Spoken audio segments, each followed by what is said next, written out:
बिस्मिल्लाहिर्रहमानिर्रहीम। आप देख रहे हैं यूट्यूब चैनल मोहम्मद ज़मीर मान। तो आज हम इस वीडियो में पढ़ने जा रहे हैं लॉ ऑफ मास एक्शन। ये केमिस्ट्री क्लास में 9th में और फर्स्ट ईयर में भी ये मौजूद है लॉ।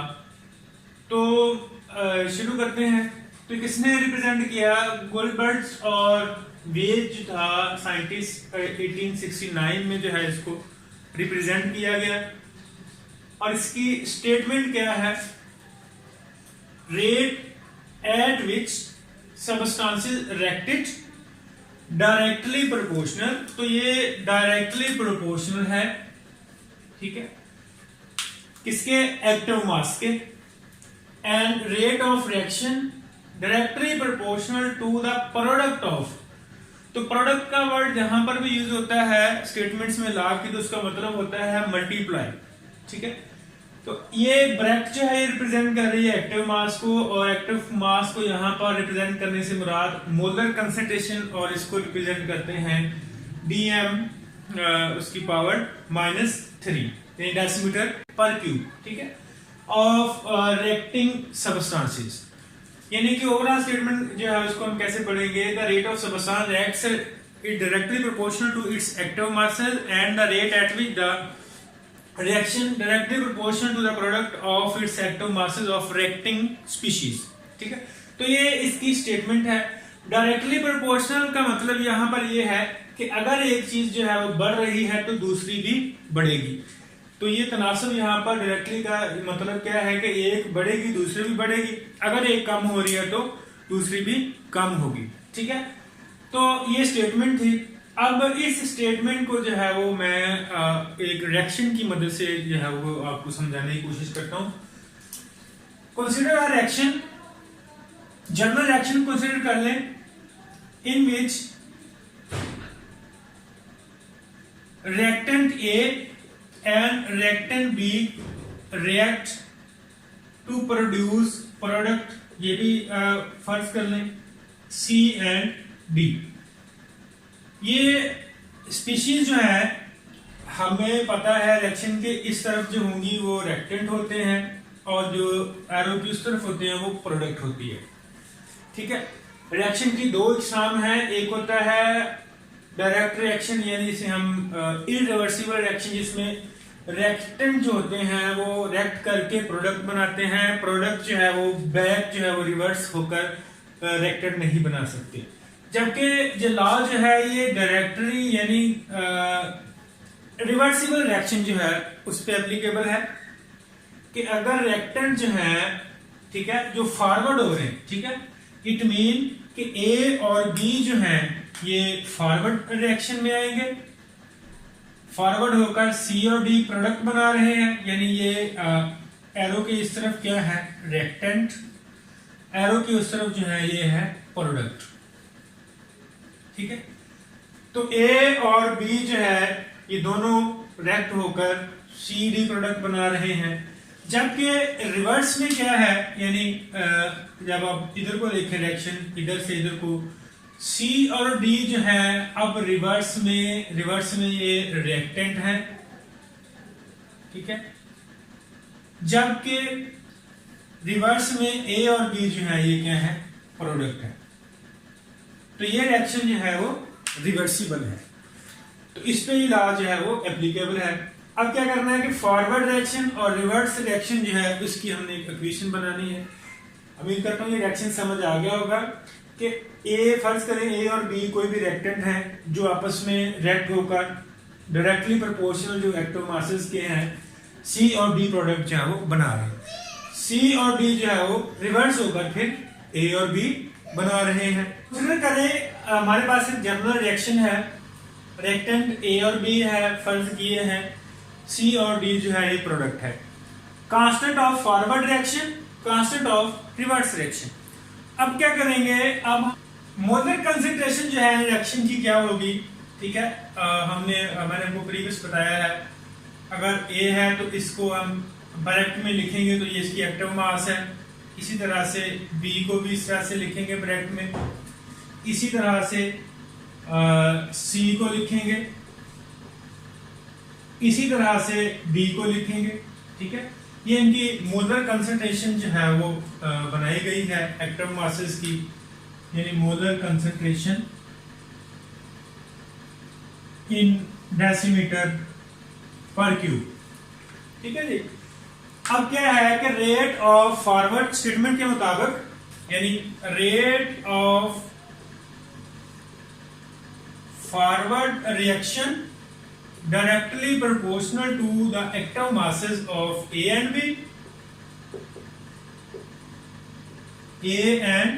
बी।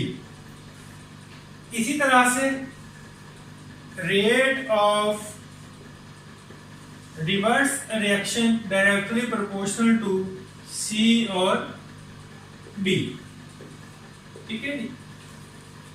अब क्या है कि हमें पता है कि जब भी ये डायरेक्टली प्रोपोर्शनल जो है इसको खत्म करते हैं, एक तो दरमियान में क्या है, हम अगर इसको 1 कहें और इसको 2 कहें तो 1 के मुताबिक क्या है, यानी rate of forward direction is equal to, पहले वाले की बात कर रहा हूं, ठीक है।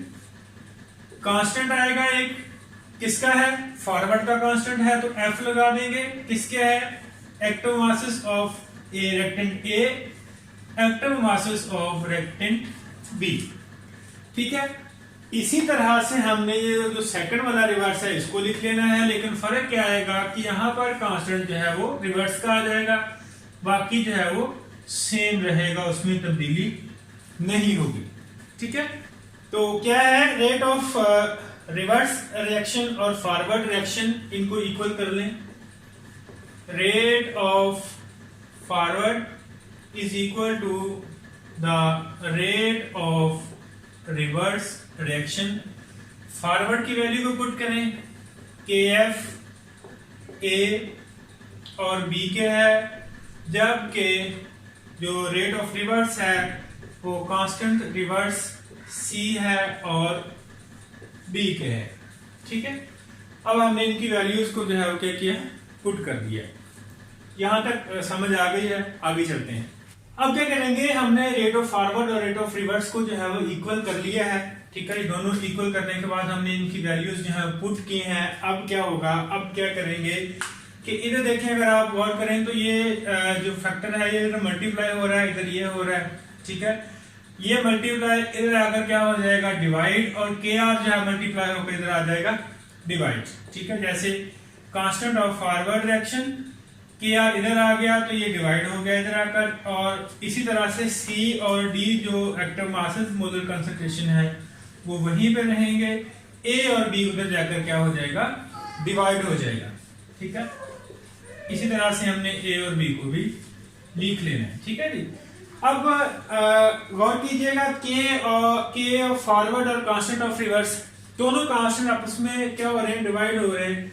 तो इनकी जगह पे अब एक थर्ड जो है कांस्टेंट आएगा, उसको नाम दिया कांस्टेंट के सी, ठीक है। तो बाकी जो रिलेशन है वो बिल्कुल सेम रहेगा, ठीक है। तो ये हमने जो है वो इस लॉ की जो फाइंडिंग जो है वो बना ली है, हाफ फाइंडिंग जो है बन गई, K C is equal to the active masses. अब देखिए वहां पर स्टेटमेंट में जो है प्रोडक्ट का लफ्ज, प्रोडक्ट मीन मल्टीप्लाई, ये देखिए दोनों मल्टीप्लाई हो रहे हैं, ठीक है। तो प्रोडक्ट ऑफ एक्टिव मासेस, तो ये ब्रैकेट जो है वो किसको जाहिर कर रही है, एक्टिव मासेस को, ठीक है। एक्टिव मासेस जो है सी और डी और रेक्टेंग स्पीशीज जो है वो सॉरी ए और बी है, ठीक है, ए और बी, ये रेक्टेंग स्पीशीज है और ये प्रोडक्ट स्पीशीज। तो ये केसी जो है वो हमने निकाल लिया है। लेकिन बात यहां तक नहीं है, हमने अक्सर देखा है कि बहुत से रिएक्शन ऐसे भी होते हैं, मिसाल के तौर पर मैं आपको यहाँ पे एग्जांपल देता हूँ, N2 plus H2 reversible reaction NH3 आ रहा है, तब इनको जो है वो बैलेंस करने के लिए यहाँ पे 2 लगाएंगे, यहाँ पे 3 लगाएंगे, तो इक्वेशन बैलेंस है। तो अब जब तक ये बैलेंस नहीं थी तब तक जो है ये लॉ एप्लीकेबल है, उसके बाद ये 3 और 2 इसकी कोफिशिएंट आ गए, तो इसके लिए क्या करना है, सेम जो मैंने प्रोसीजर बताया उसी तरह से आएगा, उसी तरह से सेम जो है वो फॉरवर्ड रिएक्शन भी होगा, रिवर्स भी होगा। लेकिन क्या होगा कि जनरल रिएक्शन में आपने ए के साथ स्मॉल ए, बी के साथ स्मॉल बी, सी के साथ स्मॉल सी, डी के साथ स्मॉल डी जो है वो कॉफिशिएंट को ले लेना है और ये कॉफिशिएंट जो है वो रिप्रेजेंट कर रहे हैं यहाँ पर जो रिएक्शन है उसका जो कॉफिशिएंट 1 2 जो कोई भी डिजिट जो है वो बैलेंसिंग करने के लिए हम जो इस्तेमाल करते हैं उसको रिप्रेजेंट कर रहे हैं। तो इसी तरह से सब का जो है वो कॉफिशिएंट जो है वो क्या होता जाएगा, उसकी पावर में कन्वर्ट होता जाएगा। तो 7 जो है वो हमने ऐसे सी और बी, इसी तरह से ए और बी, और इसी तरह से फाइनल जो है वो के सी और इसका कोफिशिएंट डी, इसका कोफिशिएंट स्मॉल ए और स्मॉल बी। तो ये फाइनल रिजल्ट जो है वो हमने बना लिया लॉ ऑफ मास एक्शन का। सेम तो स्टेप्स जो मैंने बताए प्रीवियस, उसी तरह से आपने ये कोफिशिएंट को भी जो है वो बना लेना है। ठीक है, उम्मीद करता हूँ कि आपको ये समझ आ गई है। अगर कहीं भी कोई भी प्रॉब्लम है तो आप मुझे जो है कमेंट सेक्शन में लिख सकते हैं। लेकिन जाने से पहले मैं आपको एक एग्जांपल जो है वो केसी की लाजमी दूंगा, इससे क्लियर हो जाएगा कि किसी भी रिएक्शन जो है उसकी प्रोडक्ट और रिएक्टेंट जो है वो किस तरह से हम उसको केसी निकाल सकते हैं।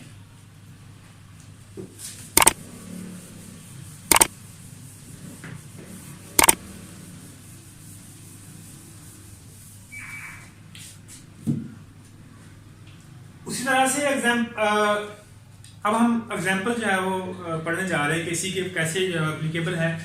एग्जांपल लेते हैं, मिसाल के तौर पर N2 plus H2 reversible reaction है केवल NH3। अब देखिए नाइट्रोजन के 2 है, इधर 1 है तो यहाँ पे 2 लगाएंगे, लेकिन 2 के साथ जब ये मल्टीप्लाई होगा हाइड्रोजन तो ये 6 होगा, लेकिन यहाँ पे 2 है तो यहाँ पर भी 3 हमने लगा दिया इसको बैलेंसिंग करने के लिए। अब इसका हमने निकालना है केसी निकालने के लिए क्या है कि हमें पता है कि प्रोडक्ट जो है ऊपर रखते हैं, किसी भी रिएक्शन की जो प्रोडक्ट्स हैं उसको ऊपर, और जो रिएक्टेंट्स होते हैं ठीक है उनको नीचे रखते हैं।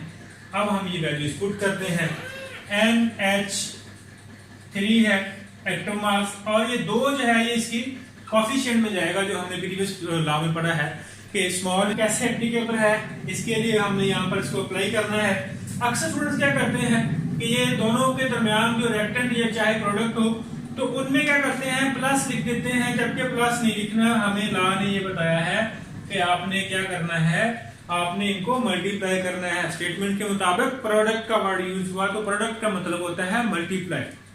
तो अब n की जो पावर कोफिशिएंट कोई भी नहीं है, हाइड्रोजन का है तो उसकी पावर यानी इसका कोफिशिएंट जो है वो 3 हम लिख लेंगे। ठीक है, तो ये इस तरह से आप किसी भी रिएक्शन का जो केसी है उसको फाइंड आउट कर सकते हैं इजीली। ठीक है, बात का न्यूमेरिकल भी आ जाते हैं। न्यूमेरिकल में क्या होता है, एक की वैल्यू दी होगी, एक की जो आपने कैलकुलेट करनी है। ठीक है, बात का केसी की दी होती है, कांस्टेंट ऑफ इक्विलिब्रियम भी कहते हैं इसे। ठीक है, तो उसमें से हमें कैलकुलेट करनी है। उम्मीद करता हूँ आपको समझ आ गई है। अगर फिर भी कोई क्वेश्चन है तो आप कमेंट सेक्शन में लिख सकते हैं, इंशाल्लाह आपको उसका रिस्पॉन्स दिया जाएगा। Thank you so much for watching this video.